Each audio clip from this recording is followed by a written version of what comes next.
Hello guys, welcome back to another FIFA 21 video. Today I'm going to show you these updated 4-1-2-1-2 first variant custom tactics and player instructions in FIFA 21. So 4-1-2-1-2, as you can see I've already got it on the screen, I've got everything set up. 4-1-2-1-2 is a very good formation in game. Two strikers, left mid and right mid, so it's a wider formation, and there's obviously a cam and a CDM. So there's no centre, just normal centre mid. Cam and CDM is what you've got, but honestly it's a very good wide formation to use in the game. I use this quite a lot. I do have it saved as a custom tactic, and I do switch to it. It is a very balanced formation, as you can see. It's very equal, the players spread about. So I'm going to get straight into the custom tactics first, and then the player instructions. It'll be a lot of you could subscribe, it really helps me out. So I'm going to get straight into the custom tactics now. The defensive style is balanced. I don't really like changing from balance too much. The only one I would sometimes use is press after position loss, but that's for different formations. For this formation, I do recommend to use balanced.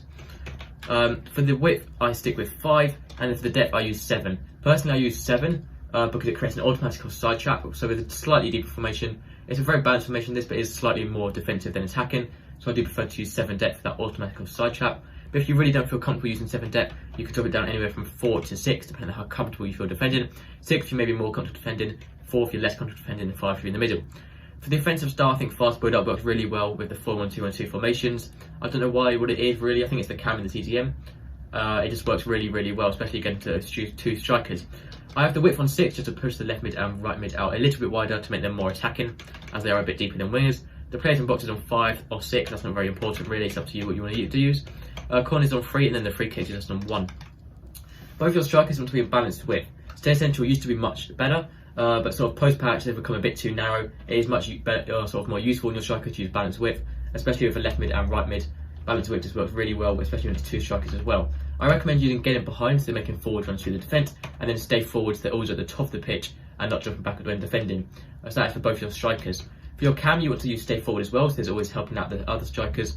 The two strikers, it's sort of like a third striker. It is very useful helping out attackingly, and then get into the box for cross to overload the box, so there's always a man running into the box as well. The left mid and right mid, for these I would just recommend leaving them completely default, apart from I would use stay forward. The reason for stay forward is so they're a little bit higher up and they're not dropping back too deep, as far back as the fullbacks, which is too deep for wingers or left mids and right mids. So I would recommend keeping them at stay forward, and then the rest completely default. For your CDM, you want to use cut past lanes to top the opposition, making through balls through to their strikers. You want to use cover centre to send in the centre of the pitch, and then stay back while attacking, so staying back in the CDM position and not pushing up.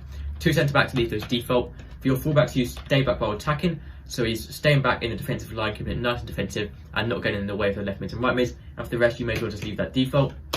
Lastly, for your goalkeeper, use counter crosses and sweeper keeper, so your keeper's cutting off his line a bit more to reach crosses. It's just much easier when defending corners and crosses.